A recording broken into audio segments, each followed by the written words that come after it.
Oke, Smartverse, terima kasih Anda masih bersama kami di Health on Top. Sesuai dengan janji saya tadi, kalau kita akan ngajak Kak Petrus untuk bermain mitos atau fakta. Nanti Kak Petrus bisa jawab, aku nanya, aku ngasih pernyataan dan Kakak jawab mitos atau fakta. Fakta gitu, oke ya, siap. Nah, yang pertama, olahraga harus setiap hari, mitos atau fakta? Mitos. Oke. Jangan sarapan untuk menurunkan berat badan. Mitos. Oke. Oke. Waktu olahraga terbaik adalah pagi hari. Fakta. Oke, fakta memang. Supaya bisa semangat ya. Oke. Yeah. Nah, ini yang mungkin paling banyak ditanyain atau mungkin paling banyak dilakuin. Tidak perlu makan malam jika ingin berat badan turun. Mitos. Oke. Well, itu bukan punishment, makan aja ya. Makan aja, tapi ada mikir. Iya, oke.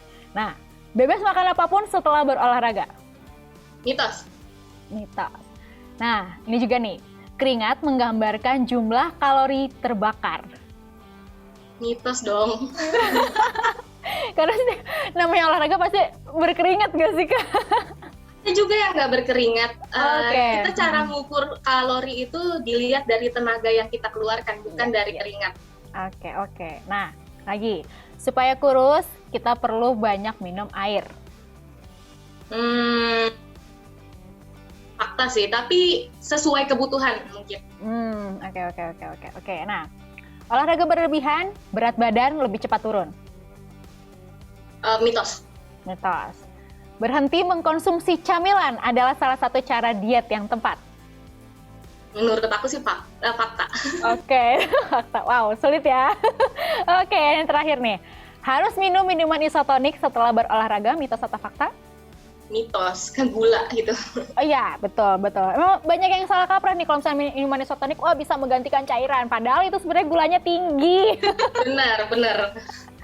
Oke, nah seru ya, ternyata banyak sekali mitos dan juga fakta tentang seputar diet yang sebetulnya orang juga salah kaprah. Tadi juga tidak perlu makan malam, apa segala macam. Makan aja, yang penting dikontrol betul ya Kak ya. Oke, nah aku mau nanya lagi sama Kakak, tantangan terberat apa sih Kak saat Kakak menjalankan diet? Konsisten sih, itu kayaknya berat banget.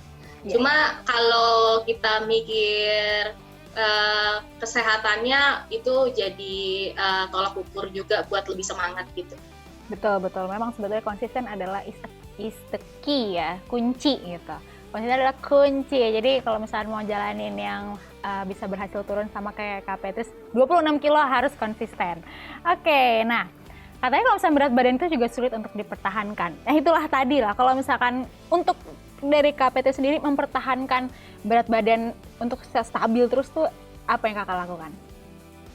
Punya otot sih, karena kita nggak olahraga aja. Kalau kita punya cadangan otot yang lumayan banyak, dia bakal bekerja sendiri gitu. Dia bakal otomatis ngebakar makanan yang berlebihan di tubuh kita. Itu udah paling enak banget gitu. Jadi kita ada kesempatan weekend pergi keluar atau liburan gitu, tapi kita makannya lagi pengen makan banyak, nggak masalah. Oke, jadi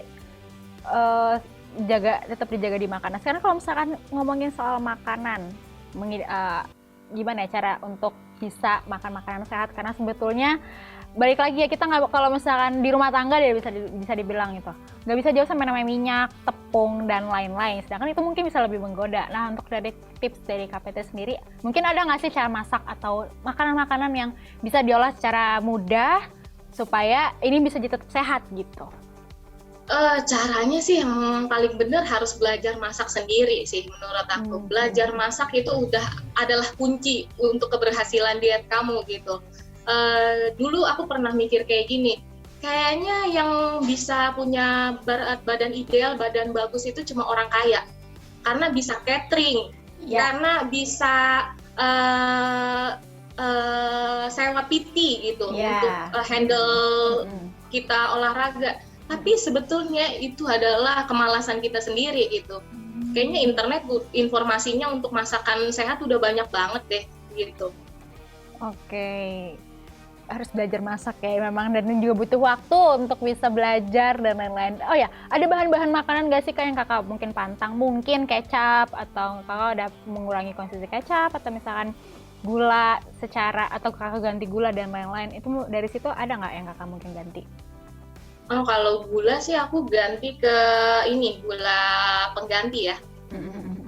Nah, itu lebih bagus lagi kalau gula penggantinya itu dari stevia.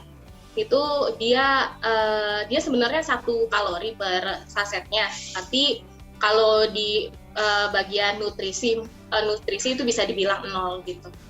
Oke. Nah, setelah menjalankan pola hidup sehat hingga sekarang ini, apakah imun jadi lebih sehat nih Kak? Apalagi di masa sekarang ya, imun kan sangat-sangat dibutuhkan gitu. Jelas aku ngerasa penyakit itu sekarang aku udah bisa handle gitu. Maksudnya kita bisa sakit kalau kita mengizinkan, menurut aku sih gitu ya. Itu balik lagi ke pola pikir juga sih. Maksudnya aku bisa bilang besok aku sakit kalau aku mengizinkan tubuh aku sakit gitu. Kalau aku bilang aku sehat gitu. Karena tubuh kita aku yang kontrol gitu. Oke. Sangat-sangat menarik ya, memang semua kesehatan ada dalam pikiran kita, mindset ya. Oke. Nah, protein juga salah satu kunci utama untuk bisa menaikkan massa otot. Nah, kalau Kakak sendiri, selain dari makanan kan kita protein banyak ya, ada tempe, tahu juga termasuk protein, ayam, ikan, telur, dan lain-lain juga termasuk protein. Ada nggak Kakak ada bantuan dari suplemen atau whey protein yang mungkin Kakak konsumsi? Selama ini sih aku belum pakai whey protein, belum pakai protein powder. Jadi aku intinya itu semua adalah tambahan menurut aku.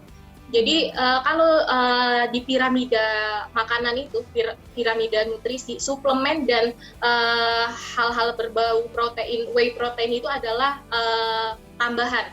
Jadi kita basicnya adalah penuhi dulu protein harian kita sesuai dengan jumlah harian gitu. Itu urusan itu belakangan. Tapi kalau kamu super sibuk ya nggak apa-apa, makan itu aja. Maksudnya bisa mengkonsumsi produk-produk tersebut gitu. Itu hanya sifatnya membantu, tapi sebetulnya memang tidak terlalu berpengaruh yang signifikan ya, karena tetap signifikan itu dari makanan-makanan tersebut ya. Ya. Oke, nah saran dong Kak untuk para smart viewers nih yang pengen mulai diet tapi balik lagi nih, aduh susah, aduh ini dan lain, banyak aduhnya gitu. Boleh kasih tipsnya Kak supaya mereka tetap semangat untuk menjalankan diet? Nah, ini tipsnya sih. Menurut aku tipsnya itu simple banget. Kalori defisit pasti. Terserah mau kalori defisitnya, mau sistemnya gimana. Mau balance diet, atau intermittent fasting, atau keto, itu terserah. Nah, penuhi kebutuhan protein. Orang Indonesia itu kekurangan protein. Jadi kita lupa akan hal itu, yang dipenuhi itu karbonya. Lalu olahraga beban dan kardio itu harus seimbang. Dan ini kunci terakhir adalah olahraga sebelum makan. Itu menurut aku penting banget. Itu cepet banget bikin berat badan turun, karena tubuh kita itu kan habis istirahat semalaman. Nah, kadar gula di tubuh kita itu sedang rendah-rendahnya. Nah, kalau kita olahraga sebelum makan, karena insulin kita itu sedang rendah, kita bisa langsung hajar ke cadangan lemak kita, gitu. Kalau kita makan dulu sebelum olahraga, gula di tubuh kita atau insulin di tubuh kita itu naik.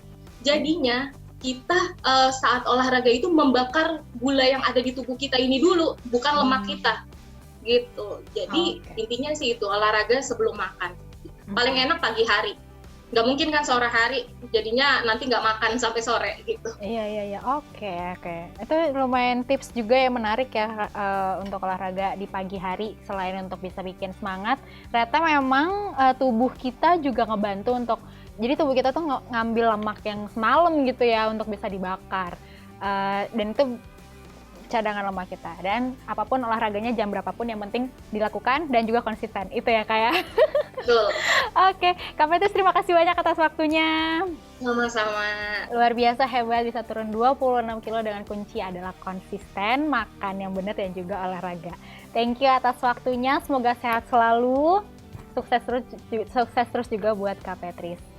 Dan Smart Viewers, itulah tadi perbincangan saya bersama Kak Septriana Petris, dan akhir kata saya Viana Anindita pamit undur diri. Terima kasih dan sampai jumpa.